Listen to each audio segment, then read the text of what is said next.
नमस्कार, हम पार्थ। मैं आपका सारथी विनय स्वागत करता हूं आपके प्यारे से परिवार आईक्यू पथ पर। आशा करता हूं, विश्वास करता हूं आप अच्छे होंगे, अपना ख्याल अच्छे से रख रहे होंगे। एक बार सभी दोस्त बताएंगे कि आप कैसे हैं। उम्मीद है अच्छे हैं, अपना ध्यान अच्छे से रख रहे हैं। और उसके बाद हम लोग अपना प्यारी सी क्लास इतिहास शुरू करते हैं। इतिहास में हम लोगों ने गजनवी को पढ़ा, हम लोगों ने कासिम मोहम्मद बिन कासिम को भी पढ़ा, और आज जो हम लोग पढ़ रहे हैं वो क्या था, शशांकी वंश। कौन था? जो है शसवानी वंश था ना। गौरी किस वंश से था? शसवानी वंश से था। शसवानी वंश का ये राजा था गौरी, और यही यही अफगानिस्तान शाखा से आता था। ठीक है, तो आज हम लोग किसके बारे में पढ़ेंगे? गौरी के बारे में पढ़ेंगे। एक बार मैं आपसे इतना कहना चाहूंगा कि आप मेरी मेहनत को सराहो। एक बार आप जाकर के कंटेंट को देखो, सपोर्ट करो। छोटे प्लेटफॉर्म को जब आप सपोर्ट करते हो तो वो आपके लिए एक बेहतर कंटेंट दे रहा होता है। आप जाकर के देखो मेरे कंटेंट को, जाकर के एक बार निहारो। जिस तरह आप पेन से लिखते हो, आपके हाथों में जो दर्द होने लगता है, एक बार आप करके मेरे भी एक बार फील करके तो देखो कि मैं भी तो एक मेहनत ही कर रहा हूं आपके लिए। तो जाओ और थोड़ा सा सपोर्ट करो खुल के। तो मुझे कहने में थोड़ा सा मुझे अजीब लगता है कि क्या ये कर रहे हो, लेकिन फिर भी मैं थोड़ा सा एक मन में आता है कि यार कहा जाता है यहाँ पे फीलिंग को अगर समझने वाले होते तो समझ जाते हैं, लेकिन यहाँ पे बताओ कहा जा रहा है। ये नाच गाना रहता तो कितना भर के सपोर्ट मिलता। नहीं, कोई बात नहीं। आज हम लोग किसके बारे में? सातवानी वंश के बारे में पढ़ेंगे। संसवानी वंश। कौन? शंसवानी वंश। शंसवानी वंश। इसका राजा कौन था? इसका राजा था मोहम्मद गौरी। क्या नाम था इसका? इसका राजा था मोहम्मद गौरी। कौन था? मोहम्मद गौरी था। मोहम्मद गोरी। गोरी इसका नाम था, गौरी नहीं नाम था, गोरी था। ठीक है, मोहम्मद गोरी। फिर उसके बाद आगे जाओगे। इसका वास्तविक नाम क्या था? इसका वास्तविक नाम था शहाबुद्दीन मोहम्मद बिन शाम। क्या नाम था इसका? वास्तविक जो नाम था, लिखोगे वास्तविक को। इसका वास्तविक जो नाम था शहाबुद्दीन मोहम्मद बिन शाम।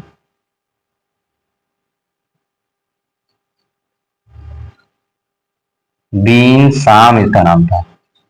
इतना तो मोहम्मद गौरी का वास्तविक नाम क्या था ये याद रखिएगा। शहाबुद्दीन मोहम्मद बिन शाम इसका वास्तविक नाम था। गौरी का वास्तविक नाम क्या था? शहाबुद्दीन मोहम्मद बिन शाम इसका वास्तविक नाम था। ठीक है, ये देखोगे तो ये कहां से आए थे? ये अफगानिस्तान के गैर प्रांत से आए थे। अफगानिस्तान अफगानिस्तान के गैर प्रांत से आए थे। अफगानिस्तान के गैर प्रांत से आए थे। कहां से? गैर प्रांत से आए हुए थे। ये अफगानिस्तान के गैर प्रांत से आए थे। कौन आए थे? गौरी आया था। जो जिसे हम इसे शंसवानी वंश जिसे कहा जाता है। शंसवानी वंश जो था ये अफगानिस्तान के गैर प्रांत से आए हुए थे। इसको भी आप लिखोगे। ठीक है, इसको आप लिखोगे। ठीक है, फिर उसके बाद देखोगे ये देखो, भारत में प्रवेश कैसे कर, ये कैसे आता है यहाँ? ये कैसे प्रवेश करता है? अभी भारत में नहीं आया है, ये कैसे आता है? तो ये 1178 1175 में कौन? ये मोहम्मद गौरी जो था 1175 में गोमल दर्रे से प्रवेश करता है। 1175 में ये गोमल दर्रे से 1175 में ये गोमल दर्रे से प्रवेश किया था। कहां पे? ये अभी गोमल दर्रा कहाँ है? हमको पाकिस्तान में। शायद ये गोमल दर्रा कहाँ? पाकिस्तान में है। तो ये भारत में आने के रास्ते कैसे थे? तो कैसे आया? सबसे पहले ये 1175 में गोमल दर्रे से प्रवेश किया था भारत में। ये प्रवेश किया था गोमल दर्रे से। ठीक है, प्रवेश किया था। अभी आया नहीं है प्रवेश, बस अभी हो गया है इसका। अब आने की इसकी प्रक्रिया शुरू हो गई है। ठीक है। फिर उसके बाद आप देखोगे, फिर उसके बाद 1178 में गुजरात पर जो ये कायदरा का युद्ध होता है, भीमदेव जो कायदरा का युद्ध हुआ, ठीक है। 1100 कब 78 में, 1178 में, 78 में कायदरा का युद्ध, कायदरा कायदरा का युद्ध। कायदरा कहाँ है? गुजरात में, गुजरात, ठीक है। किसके किसके बीच हुआ था? किसके किसके बीच हुआ था? ये भीमदेव सेकेंड से था। भीमदेव सेकेंड और नायकी देवी थी। भीमदेव सेकेंड, नायकी देवी और गौरी देवी। भीमदेव सेकेंड और नायकी देवी, नायकी देवी वर्सेस किसके? गौरी के बीच हुआ था। गौरी के बीच हुआ था, जिसमें भीमदेव सेकेंड और नायकी देवी की जीत होती है। नायकी देवी की जीत होती है। इन्होंने गौरी को बंदी बना लिया था। गुजरात, कायदरा कहाँ है? गुजरात में है, ठीक है। इन्होंने क्या किया? गौरी को बंदी बना लिया था। इन्होंने गौरी को बंदी बनाया। इन्होंने गौरी को क्या किया? बंदी बना लिया था। फिर उसके बाद गौरी जो है, फिर उसके बाद छोड़ा। फिर उन्होंने गौरी को क्या किया? छोड़ दिया। बंदी बना करके इसको क्या किया? गौरी को छोड़ा उन्होंने, ठीक है। तो आपसे पूछेगा कायदरा का युद्ध कब हुआ था? तो 1178 में हुआ था। कायदरा कहाँ है? गुजरात में है। भीमदेव सेकेंड और नायकी देवी के बीच ये युद्ध हुआ था। इस गौरी का वास्तविक नाम जो था साहबुद्दीन मोहम्मद बिन शाम, इसका वास्तविक नाम था, ये भी याद रखिएगा। फिर उसके बाद देखोगे तो गौरी जो था, गौरी भारत में देखोगे तो पंजाब से प्रवेश करता है। गौरी जो था, जो भारत आया, गौरी भारत आया पंजाब से होकर के कब आया था? 91 में, 1191 में गौरी भारत आया। 1191 में पंजाब के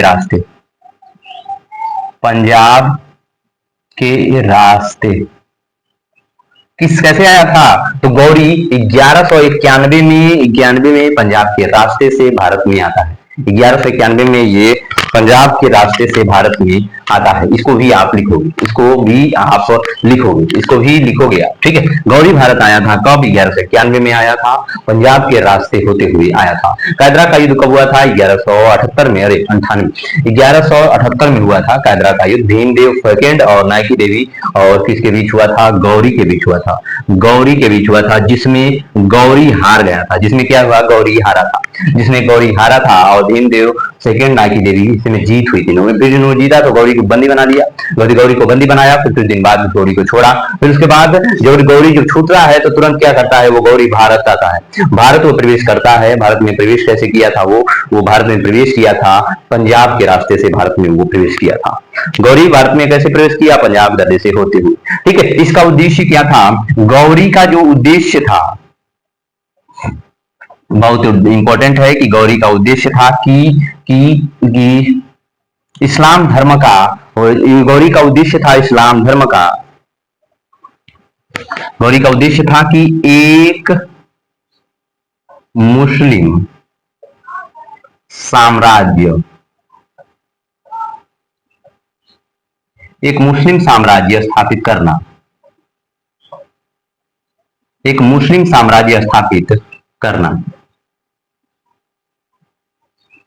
करना था। किसका? इसका उद्देश्य क्या था कि हम जहां पे जाएंगे, भारत में जाकर के एक मुस्लिम साम्राज्य का स्थापना करना था। एक मुस्लिम साम्राज्य की क्या करना? स्थापना करना। मुस्लिम साम्राज्य की स्थापना करना था इसको, ठीक है। फिर उसके बाद देखोगे तो तराइन का युद्ध लड़ता है। फिर उसके बाद कौन सी? ये तराइन की युद्ध लड़। फिर उसके बाद उसी समय जब ये पंजाब में प्रवेश करता है, फिर उसके बाद फिर उसके बाद देखोगे तो 1191 में तराइन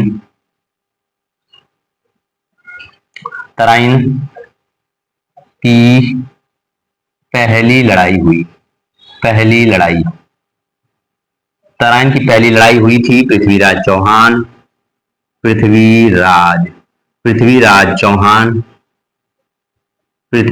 चौहान और किसके? गौरी के बीच हुआ। गौरी, जिसमें आप देखोगे तो कौन? ये पृथ्वीराज चौहान जीत जाते हैं। गौरी निहत्था खड़ा होता है और इसके जो इस कहानी से हमें कुछ सीख मिलती है, सीखने को मिलती है। थोड़ा सा आपको मैं बताना चाहूंगा कि ये पृथ्वीराज चौहान जो थे, पहली लड़ाई में इन्होंने जीत हासिल कर ली थी और गौरी को बंदी बना लिया था। गौरी निहत्था इनके सामने घुटनों पे बैठा हुआ था और लोग कह रहे थे गौरी अच्छा इंसान नहीं है, मार दो। इसके साथ जो गलत होता है, गलतों के साथ गलत ही व्यवहार किया जाता है, अच्छा व्यवहार नहीं कर सकते। क्योंकि सांप को आप कितना भी दूध पिला लो, वो अगर जैसे ही उसे मौका मिलेगा वो आपको डस लेगा, क्योंकि उसकी प्रकृति है, वो उसकी प्रकृति है। ऐसे ही बिच्छू की भी प्रकृति होती है, ऐसे कुछ और जानवर भी होते हैं जिनकी प्रकृति होती है। तो आप इनके साथ कुछ भी नहीं, ऐसे इनके साथ आप वैसे व्यवहार नहीं कर सकते।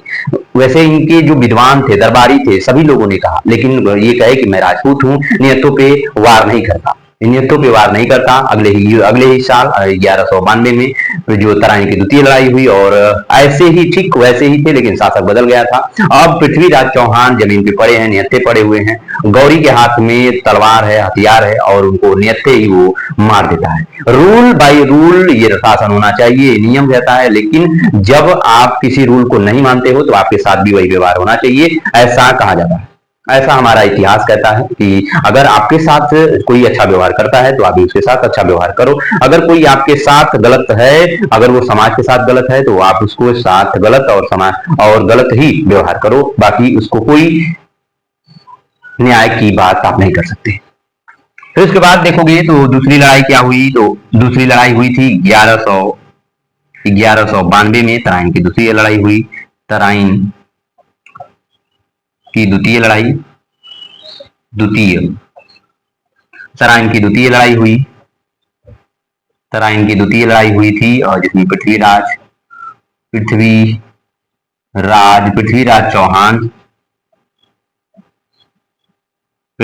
चौहान और किसके बीच हुआ था, गौरी के बीच हुआ, जिसमें गौरी जीता था और पृथ्वीराज चौहान की हत्या कर दी, पृथ्वीराज चौहान की हत्या कर दी थी। इसने पृथ्वीराज चौहान की हत्या कर दी थी। पृथ्वीराज चौहान की क्या की, इसने हत्या कर दी। पृथ्वीराज चौहान की इसने हत्या कर दी, ठीक है, हत्या कर दी थी।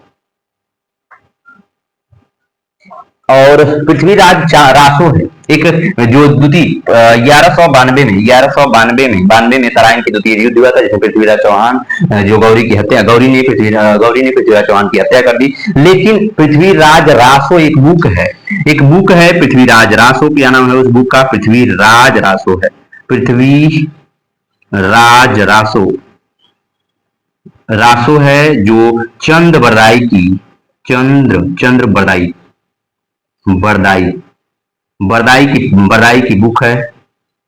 बुक है। और इसमें कहा गया है कि इसमें कहा गया है कि गौरी की हत्या क्या कहा गया है कि इसमें कहा गया है कि गौरी की हत्या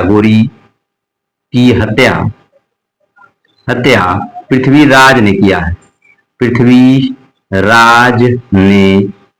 किया है, किया है। इसमें एक जो पोयम है, इसमें एक देखोगे तो एक कविता है कि इसमें एक कविता पोयम है। ये कहा जाता है कि 4 बांस 40 गज अंगुल अष्ट प्रमाण, कहता है कि 4 बांस 40 गज अंगुल अष्ट प्रमाण, ता ऊपर सुल्तान है ना चूको चौहान। ये इसमें एक जो पोयम है, जो दोहा है, ठीक है, उस दोहा, इसमें पृथ्वीराज रासो में दोहा लिखा गया है कि 4 बांस 40 गज अष्ट जो है अंगुल अष्ट प्रमाण, ता ऊपर सुल्तान है ना चूको चौहान। ये उसमें लिखा गया है कि इसके अनुसार पृथ्वीराज चौहान ने गौरी की हत्या की थी। फिर उसके बाद गौरी ने, देखोगे तो इस युद्ध के बाद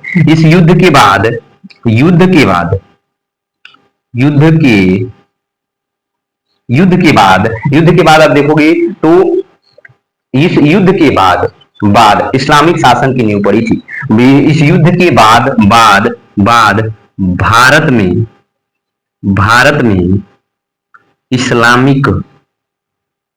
इस्लामिक नींव पड़ी थी।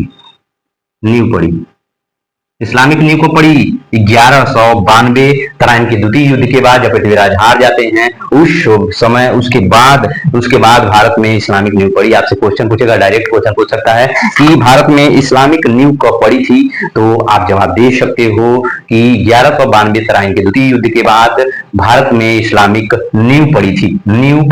फिर उसके बाद कौन आ जाता है, फिर उसके बाद कौन 1193 की लड़ाई हुई, कब 1193 नहीं 94 की लड़ाई जयचंद और गौरी के बीच हुआ था। 1194 में लड़ाई किसकी, चंदावर का युद्ध हुआ ना, चंदावर का युद्ध हुआ था 1194 जो है 94 में, 1194 चंदावर का युद्ध, चंदावर का युद्ध चंदावर का युद्ध हुआ था। जयचंद और किसके बीच हुआ था, जयचंद और गौरी के बीच हुआ था। जयचंद और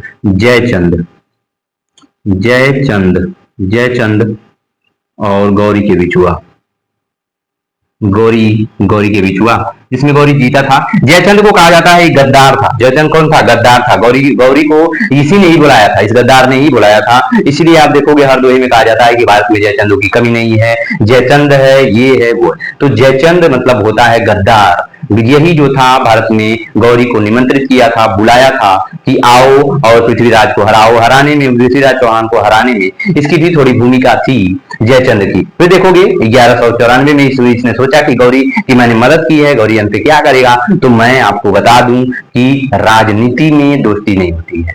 एक चीज याद रखना, यहाँ पे बैठा लेना कि राजनीति में दोस्ती नहीं होती है। आज आपको लग रहा है कि ये नेता जो हैं आपस में भाषण करते हैं, एक दूसरे की चड्डियां खोलते हैं, तो आप ध्यान रखना कि ये लोग पर्दे के पीछे एक बहुत बड़े साम्राज्य का मालिक हैं और एक दूसरे के बहुत बड़े सहयोगी हैं।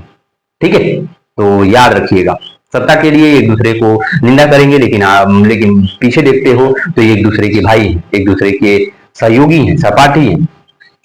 यही हुआ जयचंद के साथ, होना भी चाहिए था। अच्छी बात है कि जयचंद को इसने मारा, बहुत अच्छा किया, क्योंकि अगर जयचंद बच गया होता तो पृथ्वीराज की आत्मा को शांति नहीं मिलती। गद्दारों के साथ ऐसा ही व्यवहार होना चाहिए। ये चीज ये कहानी हमको सिखाती है, ये इतिहास हमें बहुत कुछ सिखाता है। ठीक है, इसने गद्दारी की, इसको सजा मिली, कि जिसकी मदद की वही इसको फिर मारता है। ठीक है, फिर उसके बाद आगे चलते हैं, आगे चलते हैं। तथ्य क्या है, तथ्य भी एक देखोगे, तथ्य क्या है इसमें, तथ्य क्या है कि गौरी ने अपने सिक्कों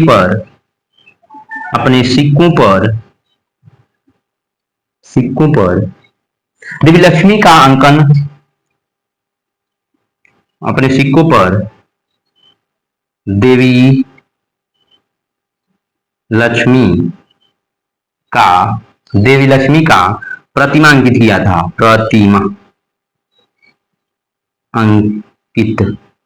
प्रतिमा अंकित किया था। ठीक है, तो आप देवी लक्ष्मी का प्रतिमा किस सिक्के पे, तो मोहम्मद गौरी ने अपने सिक्कों पर देवी लक्ष्मी की प्रतिमा को अंकित करवाया था, अंकन मिला था। इसके 3 गुलाम थे, इसके कितने, 3 गुलाम थे। गौरी के 3 गुलाम थे। एल्दौज था, क्या नाम था, एल्दौज था। कुवाचा था, कौन था, कुवाचा था। एल्दौज था, कुवाचा था, और कुतुबुद्दीन ऐबक था। क्या नाम था, ऐबक था। कौन था, ऐबक था। कुतुबुद्दीन कौन था, कुतुबुद्दीन ऐबक था। याद रखिएगा, पूछेगा आपसे, ठीक है, पूछेगा आपसे कि इसके कितने गुलाम थे। इसके 3 गुलाम थे, एल्दौज, कुवाचा और ऐबक था। तो इसके बाद 1206 में, यहीं पे आप लिखोगे कि 1206 में खक्खर जनजातियों ने पृथ्वीराज चौहान की हत्या कर दी। अरे नहीं, गौरी की हत्या कर दी, सॉरी। ठीक है, 1206 में खक्खर जनजातियों ने, खक्खर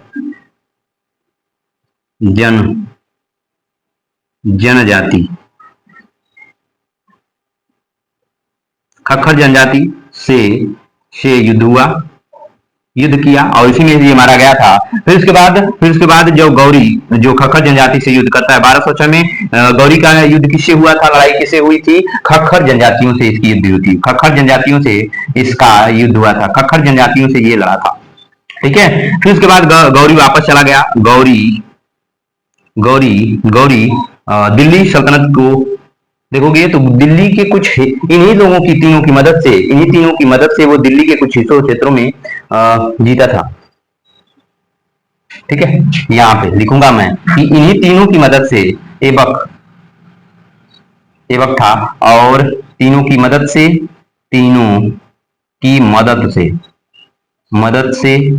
दिल्ली के आसपास के क्षेत्रों को जीता था।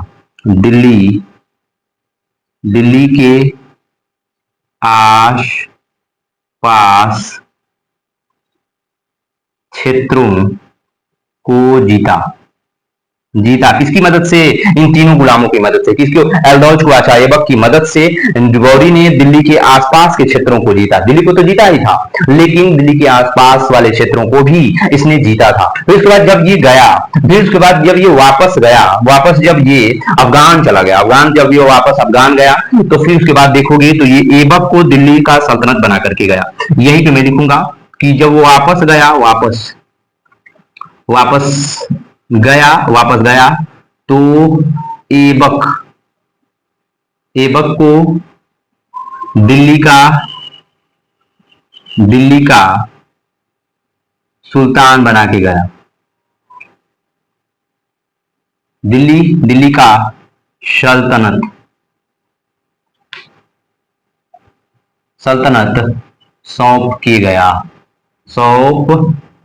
दिल्ली का सल्तनत सौंप किए गया। ठीक है, दिल्ली का सल्तनत सौंप करके ये वापस कहां चला गया, अफगान चला गया। तो अब हम लोग किसके बारे में पढ़ेंगे, दिल्ली सल्तनत के बारे में पढ़ेंगे। किसके बारे में, दिल्ली सल्तनत के बारे में पढ़ेंगे। तो कल हम लोग किसके बारे में, दिल्ली सल्तनत के बारे में पढ़ेंगे। 1206 से लेकर के अब 1400 के बीच में आ जाएगा हमारा दिल्ली सल्तनत आ जाएगा। किसका, 1206 से 1526 तक हम लोग अब पढ़ना शुरू करेंगे। 1206 से लेकर के 1526 तक हम लोग, ये 1526 तक हम लोग पानीपत की प्रथम लड़ाई तक इस दिल्ली सल्तनत को पढ़ेंगे। ठीक है, कल से अपना ध्यान रखिएगा, ख्याल रखिएगा। मिलते हैं कल। नमस्कार भारत।